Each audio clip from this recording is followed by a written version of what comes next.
Почитуван председател, почитувани колеги и присутни, драго ми е што сум сега во поголем број, бидејќи ова, како што велат нашите западни партнери, last but not least, станува збор за многу важен закон, кој што и како ги детерминира односите и начинот на функционирање на сметковителите.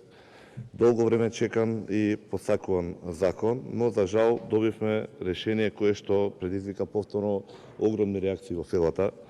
Така да ќе отидам директно на главното и јас ќе го поздравам оној момент што конечно се допре до разумот и се одобри јавна расправа на која што ќе може да се искажат сите засегнати, почнувајќи од професорите, од представници од селата, нашите разредувања и амандмани и со цел понатаму амандмански да се расправа. Ние имавме посебно комисијата и неколку неформални разговори, каде што и можеше и самите представници на предлагачот да увидат за неколку нејасноти, нелогичности, кои што навистина би обремениле и би создале нови проблеми, отколку да решат веќе некои постоечки.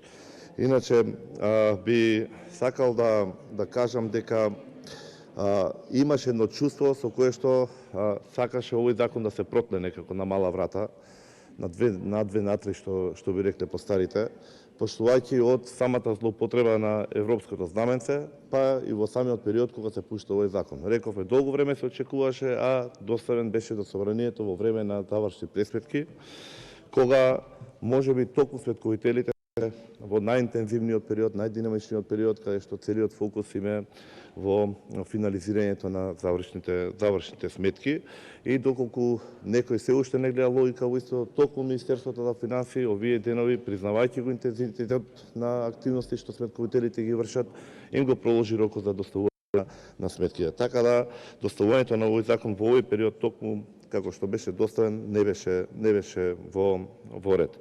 Така да оправдани се реакциите кои што велат дека каде што е јасно видлива нелогичноста, дека таму се крие некој соодветен интерес.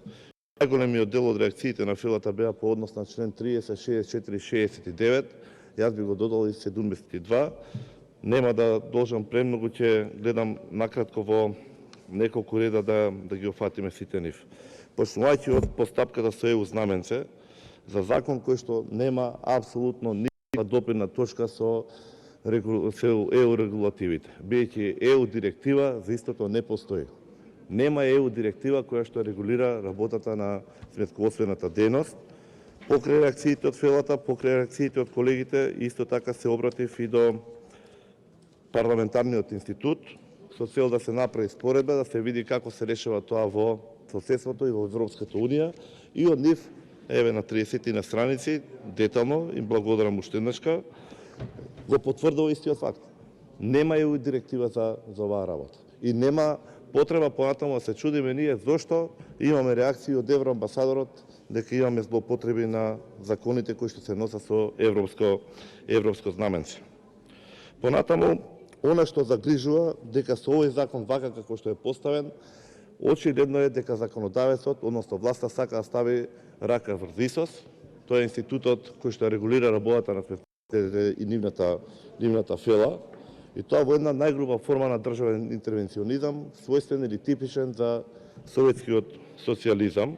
Во член 72 дори, со формирање на адхок комисија, е пропишана детална постапка како да се превземе и како да се назначи ВД председател на ИСОС. Замислете го тоа, еве ги гледам колегите од ДУИ, например, законодавецот да не донесе предлог со кој што ќе си пропише со член постапка како да се промени и да се назначи нов председател на Комората на Северозападна Македонија, например.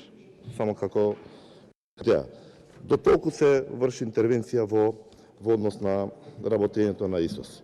И конечно, третата група на проблеми кои што овој закон вака како што е поставен ќе ги направи, каде што се предизвикува најголем дел од реакциите на сметковителите, е по однос на оние викаат кредити за професионално унапредување. Тоа се бодови согласно кои се цени нивната работа за континуирана професионална надградба и кои што доколку не ги запазат тие број на бодови, може да се изгубат лиценцата и да останат без можност да се вршат својата дејност. Што е проблемот тука? Што вака како што е поставен, Единствено што се штитат се апетитите и интересите на консултантските куќи, давајќи им Арбара целото Деми, привилегиран улум вента статус. Арбара Деми, ве молам седнете на место и преброи ги твоите претеници. Почитувани колеги, најголемиот дел од забелешките на светководителите.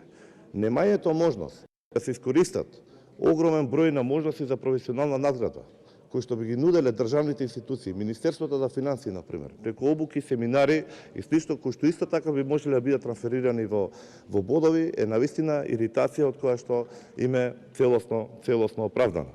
Во овој контекст, ние ќе искочиме се официјален амандман, детално ќе го образложиме и на јавната расправа, но би сакал да укажам дека вакви пракси веќе има во нашето соседство, каде што е логично. Светководителите за учеството во работата на ИСАС си плаќаат своја членарина.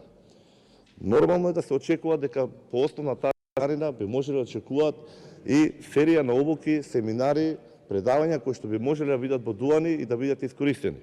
И се разбира, очекувано е тие да бидат бесплатни или пак со некоја символична накнада како што е случај во нашето соседство. Во секој случај, дозволете да искористам оваа прилика и да ја повикам до јавноста сите заинтересирани по однос на подобрување на ова лошо законско решение да се пријават на јавната расправа која ќе биде датумот, да замолам и до колегите или до предметната комисија за што е можно поскоро објавување на датумот и да имаме максимално учество, максимално квалитетни дискусии со цел да имаме најдобро можно законско решение со кое што ќе ја подобриме работата на светководствената фела. Ви благодарам. Панчо